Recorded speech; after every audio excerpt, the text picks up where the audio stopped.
It's even worse. So those are the three primary colors. There is a fourth color that you will also see. It's white.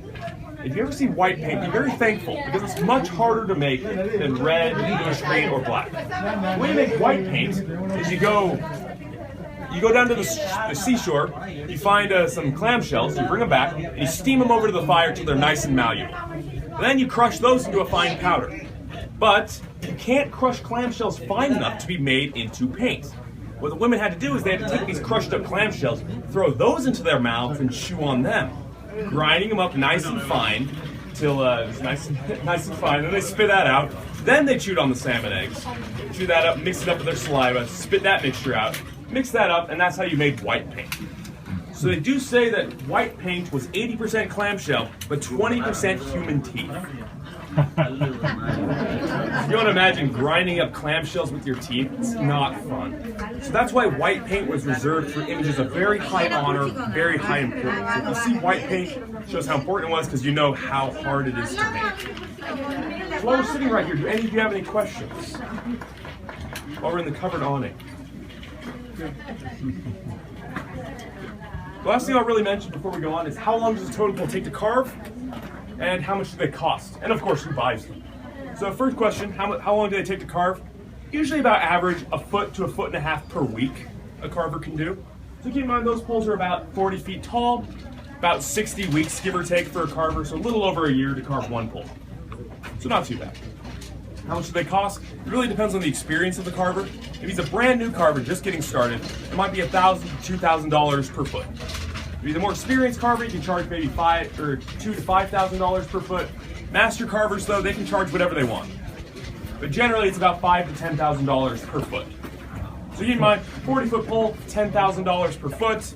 You can do the math. It's pretty expensive. Who buys them, though? Obviously, museums. Nathan Jackson himself, who's a carver who works right in here, his poles are found all over the world. He has some in England in the Museum of Man.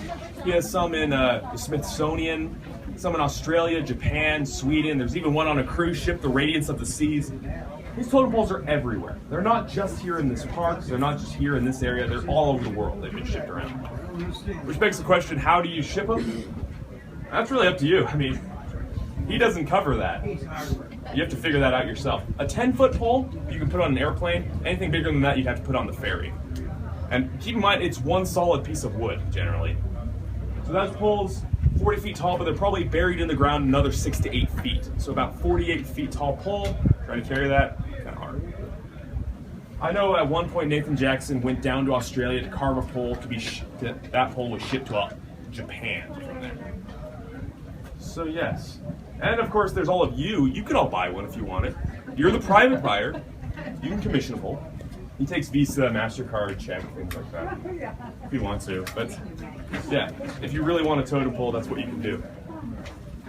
So how they carve these totem poles, they use a tool called the elbow adze.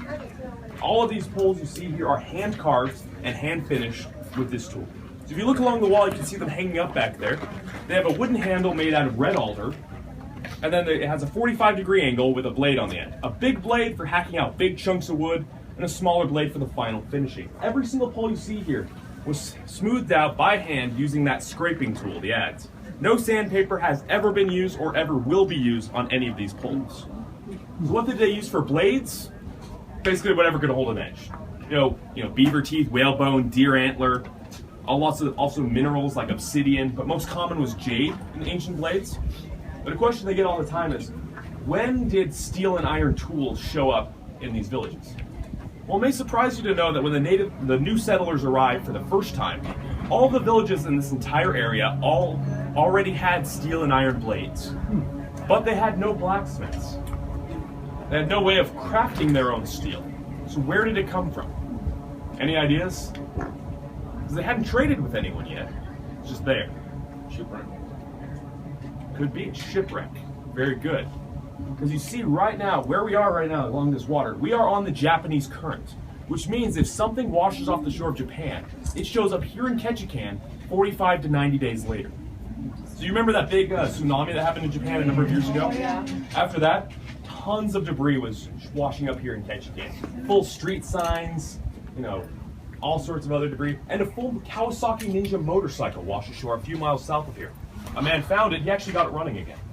He still drives it around.